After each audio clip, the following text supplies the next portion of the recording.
understanding metals and nonmetals. Learning about reaction of metals and nonmetals.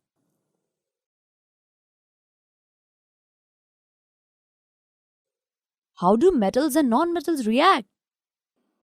We learned that noble gases, which have a completely filled valence shell, show little chemical activity. We therefore explain the reactivity of elements as a tendency to attain a completely filled valence shell.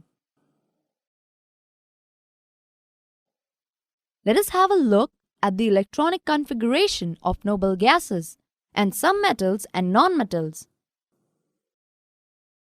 Sodium atom has one electron in its outermost shell. If it loses the electron from its M shell, then its L shell now becomes the outermost shell, and that has a stable octet. Nucleus of this atom still has 11 protons, but the number of electrons has become 10.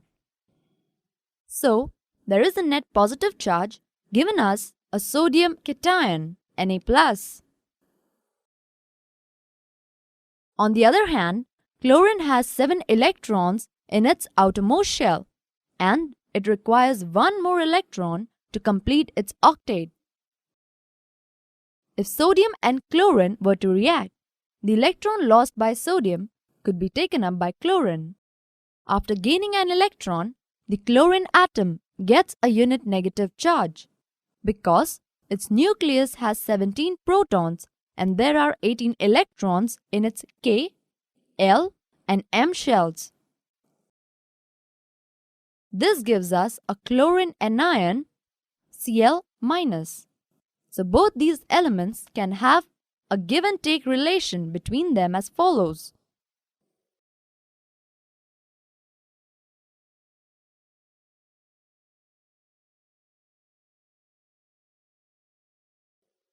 Formation of sodium chloride. Sodium and chloride ions, being oppositely charged, attract each other and are held by strong electrostatic forces of attraction to exist as sodium chloride, NaCl.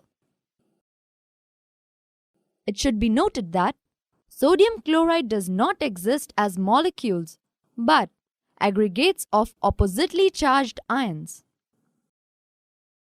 Properties of ionic compounds. To learn about the properties of ionic compounds, let us perform the following activity. Activity.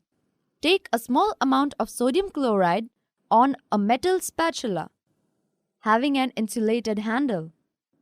Heat it directly over the flame of a burner. We will see that sodium chloride does not melt easily. Sodium chloride melts and becomes a liquid only on strong heating. Conduction of electricity. Fill the beaker half with salt solution NaCl.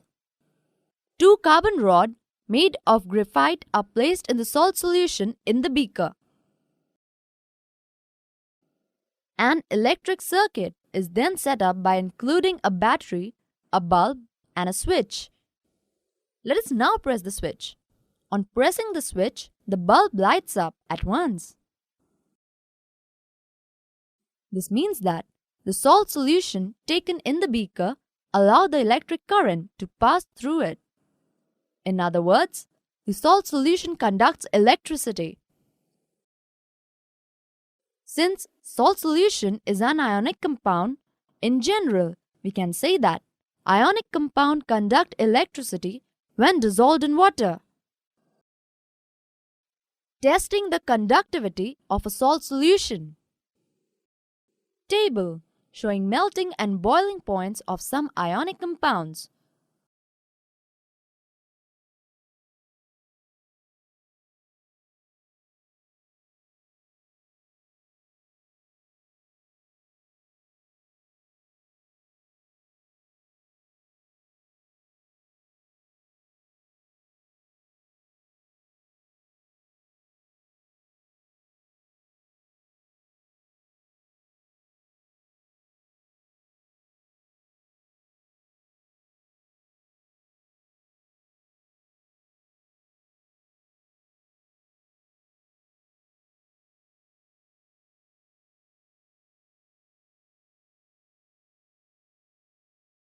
Summary: compounds are solids and are somewhat hard because of the strong force of attraction between the positive and negative ions.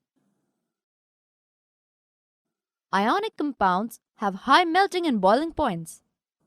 This is because a considerable amount of energy is required to break the strong inter-ionic attraction. Electrovalent compounds are generally soluble in water and insoluble in solvents such as kerosene, petrol, etc. Ionic compounds in the solid state do not conduct electricity because movement of ions in the solid is not possible due to the rigid structure. But ion compounds conduct electricity in the molten state. That is all in this topic, students. Let us learn about occurrence of metals.